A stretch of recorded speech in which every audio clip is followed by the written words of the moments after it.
Okay, so last week I did a video on my reaction to the Young Turks and InfoWars getting on at the Republican National Convention in Cleveland. Well, I've seen plenty of posts on YouTube, on Facebook, and on Twitter about this reaction. There have been some people who have been favoring the Young Turks on Facebook. There have been people who have been favoring InfoWars on YouTube, and it's pretty much split down the middle with Twitter. And let me tell you, I disagree with a lot of things that have been said. Except for Review Tech USA. I'm going to post a link down below when I edit this. So, to clarify, what happened. You have InfoWars' Alex Jones and Roger Stone infiltrating the Young Turks during a live broadcast. You have the Clinton rape shirt. You have accusations of terrorism in Saudi Arabia. And then this is where things get complicated. There is this argument, there is this clash that happens, and it gets confusing for a while.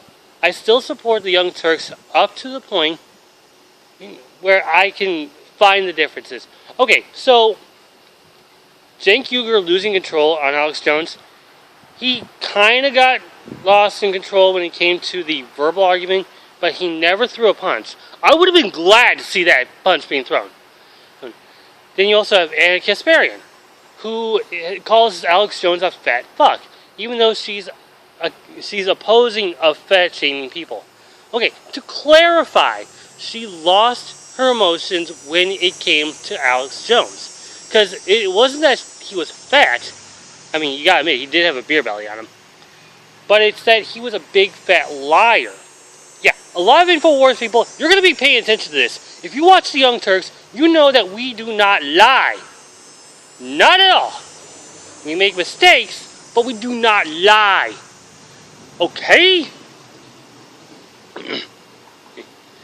So, while Ann Coulter called Alex Jones a fat fuck, she just went PMS, she lost control, she blew up on, because he was disrupting the broadcast. Alex Jones and Roger Stone did this for a publicity stunt. But now, this is where things get complicated. Because there was one person of the Young Turks that really crossed the line. And that was comedian Jimmy Dore. Now, he's done some funny things. He said some intelligent topics. But when it came to confronting Alex Jones, that's where it just got out of hand. Now, I initially didn't believe the whole spinning thing, mainly because it happened so fast, and the cameras keep turning away like you don't know what's going on. And then all of a sudden, Review Tech USA showed me this, and you see Jimmy Dore turn Super Soaker and just spit right a big load of something onto Alex Jones's face. It turns out it was tea. Now, here's the thing about this. I understand that spitting is an assault. Because, let's face it, you're shooting a projectile at someone else. That much I can understand. I mean, if you do it to a police officer, you're automatically arrested and you're being thrown in the back of a squad car. I mean, here you have Jimmy Dore spitting tea in Alex Jones's face. It was flush. I want to say that was amazing, but at the same time, I have to agree with this. Jimmy Dore went out of bounds on this. And I don't want to do that because I respect the Young Turks. And yeah, a lot of people are going to turn this video off because I just said that. I mean, I have my rights.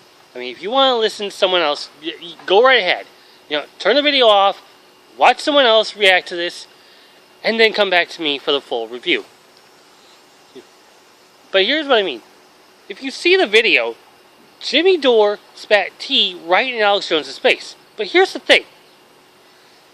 Either the tea was lukewarm or not even hot enough to even bother Alex Jones, or Jimmy Dore was drinking iced tea.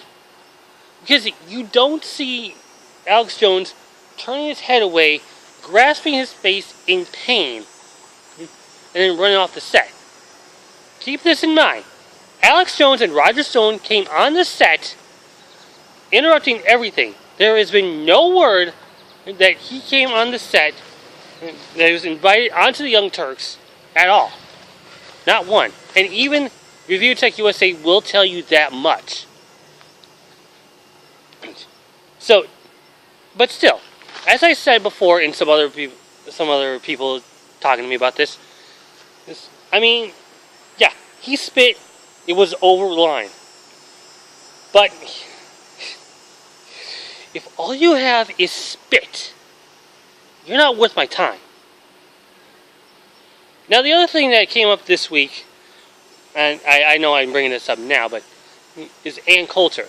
Now, during the Democratic National Convention in Philadelphia, you have a guy named Khizr Khan who comes onto the stage and talks about, the differences between Donald Trump and Hillary Clinton, including, bringing up the Constitution. Now, Khizr Khan is the son of, no, it's not the son. Khizr Khan is the father of a military soldier who was killed in Iraq. So why am I bringing this up? Ann Coulter decided to do something that was completely out of bounds herself.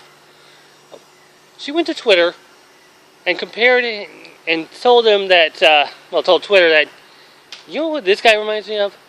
Farouk Rashad. Or whatever the name is.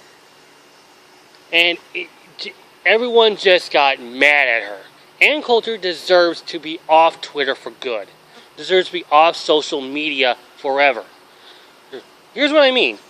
She insults someone because of their race, because of their religion. She went after Khizr Khan because he's Muslim. She doesn't care that his son was in combat. She didn't care that his son was defending the United States, defending the innocent people. She didn't care that this boy got killed in the line of combat. All Ann Coulter cared about was that this father and the mother were Muslim. I mean, seriously, that's a bitch slap upside the head. That's a pussy-ass bitch move on her part. Yeah, you can tell how angered I get. And if she's going to be acting to that, she doesn't deserve to be mentioned at all. I don't care if Ann Coulter was on any other website. If she's going to lash out like this, she deserves to be considered a racist for the rest of her life, as does Bill O'Reilly, as does Tommy Lauren, as does Alex Jones, as does a lot of people. And believe me, if you are a racist, you need to leave the country right now. Because I don't tolerate with that kind of bullshit.